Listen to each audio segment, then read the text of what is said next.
Hey everybody, I'm gonna record a couple of podcasts. Won't be too much because the documentary's got along. Although, as I indicated yesterday, you don't have to watch every second of it. Sorry, that was my keyboard. Especially the military aspects, the ins and outs of the military maneuvers, I think get kind of mind-numbing. They do to me anyway. But I do want you to know the big picture and the involvement of Texas um, in the Mexican-American War. Very significant war. The U.S. captures 55% of Mexico after the Mexican-American War. Think about that. 55% of Mexico is captured by the United States in the Mexican-American War. Then you add Texas to that, and you can see how, from the point of view of Mexico, the U.S. is just gobbling up the Mexican nation, and it was very unclear where it was going to stop. Um, anyway, in this podcast, I want to get to the point where the United States, I'm sorry, where Texas has become a state within the United States, because the documentary kind of jumps to that point. And I want to explain how that happened and the context for that. Again, I want to repeat what I talked about last week, that Texas was a fairly weak nation.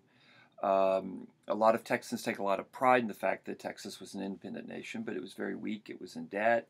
It faced attacks from the Comanche still in the west. Mexico still wanted to reconquer Texas, and I'll talk about um, in other podcasts today. Actually, Mexico invaded Texas twice, although most folks don't know that. In 1842, one of the few things that united the people of Mexico was this burning desire to bring Texas back into the Mexican nation. Texas was in debt. Texas was isolated globally because it was a slave republic at a time when slavery generally was becoming unpopular around the globe.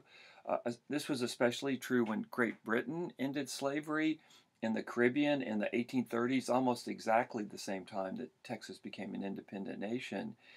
And that Great Britain was by far the most powerful nation on earth. So when it pulled its support from slavery, this was a big deal. But even more importantly, in the way it manifested itself, the British Navy was very, very active in patrolling off the coast of Africa to suppress the slave trade from Africa into the Western Hemisphere. Slaves were coming, most slaves, actually, a third of slaves went into Brazil. During this time, Cuba was still, it was controlled by Spain, but Cuba was also a slave-owning region. And the third slave-owning region was U.S. South, and then, of course, Texas. So when Great Britain deploys its navy against the African slave trade, that's a major deal. So Texas is kind of very interesting, and Tourget makes this point. What happens at the Republic of Texas? It's a dress rehearsal for the U.S. Civil War. Because what you have is a cotton holding region of a nation, in this case Texas, in Mexico, revolts against the central government. There were huge parts of Mexico that were anti slavery. This is what would happen in the United States in 1860. So Texas is a slave-holding region that revolts against a nation and becomes an independent nation on its own. Well, this is exactly what the Confederacy would do 20 years later. It was a slave-holding region that also broke from the nation, in this case the United States, in large part, because large portions of the United States were anti-slavery. So the parallels between Texas and the Confederacy are really striking. And I'll talk about this a little bit more. Tourget also, he sees the Republic of Texas as a failure. It never really gains traction. Because for him, the big problem with Texas and the real challenge that Texas faces, it's isolated because it's a slave republic, but it's also tied to a commodity, cotton, and the price of cotton goes up and down. So Texas doesn't have a diversified economy. The same was true in the slave South after it left the Union. So Tourget said that even if the Confederacy had won, it probably would have suffered the same fate as Texas, and that it would have gone out of business. So anyway, just some interesting kind of foreshadowing about what we're going to see in the Civil War. What we have in Texas is kind of a prologue of what would happen in the United States, just really almost 20 years later. Okay, so now I want to get down to breast tax. And this is the part that you're going to be quizzed on, so you should probably really start focusing. I was kind of just giving some background before. Great Britain really wants into Texas. Why? Because Texas is a major cotton-growing region, and Great Britain is just starving for cotton. It's the greatest consumer of cotton in the world, which it then produces and sells globally. But Great Britain is very reluctant to recognize Texas due to slavery. It had just ended slavery in its colonies in the Caribbean. And so what happens is that after the United States rejects annexation for Texas, Texas is looking for some friends on the globe. And France eventually comes around and recognizes Texas in the late 1830s, but Great Britain is really far more important.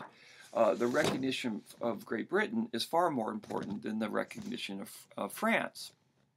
So what happens is that in the late 1830s, the price of cotton crashes, which of course is devastating to Texans because they're very dependent on cotton. And so Great Britain at this point decides to come in and stabilize Texas. And here's Great Britain's plan. And by the way, it terrifies Southern slaveholders. Remember, Texas is an independent nation. It's not part of the U.S. South yet. And Great Britain wants to persuade Texas to abolish slavery. And here's the game plan, and Tourget talks about this. So this is the game plan of abolitionists in England. These folks want to persuade the Republic of Texas to abolish slavery. And the leverage that they have over Texas is that Great Britain is the biggest purchaser of Texas cotton. So Great Britain feels like it has some leverage over Texas, and that it can persuade, not force, it can persuade Texas to abolish slavery. And then at that point, Great Britain feels quite good about dealing with Texas. And what Great Britain wants, the beauty of this from the point of view of Great Britain is if Texas abolishes slavery, Great Britain doesn't have to deal with the slave South anymore, the U.S. slave South. It can deal with a nation, Texas, that has a free labor force. Now, of course, things still would have been horrible for African Americans, but at least there would not have been slavery.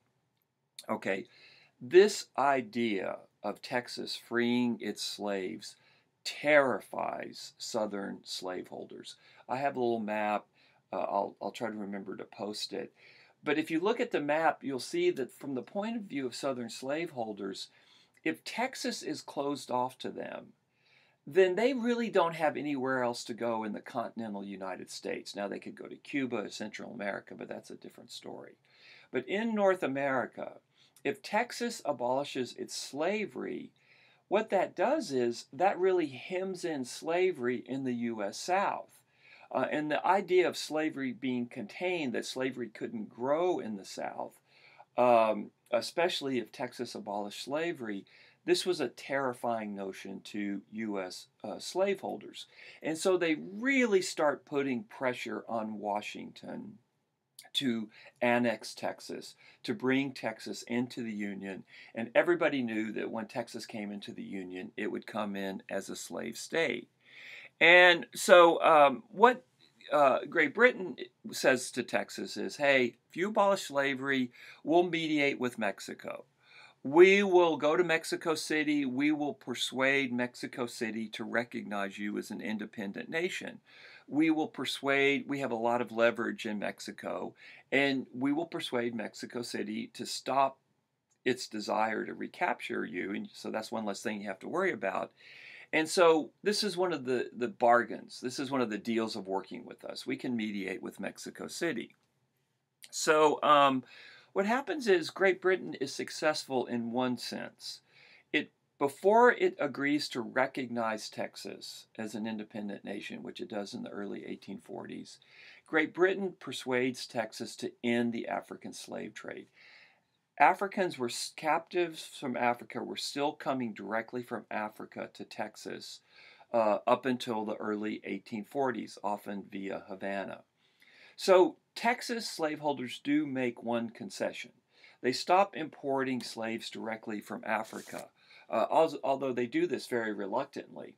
Now, this was not really that tough a concession because plenty of slaves were available in places like Louisiana and Arkansas and surrounding areas, but it still was pretty notable that Texas ends the African slave trade in the 1840s. It's also notable that slaves were still coming into Texas from Africa as late as the 1840s. A lot of folks don't know that. At this point, Southern slaveholders just go nuts. They're super paranoid that Great Britain is going to go in and kind of economically capture Texas. Not militarily, but economically.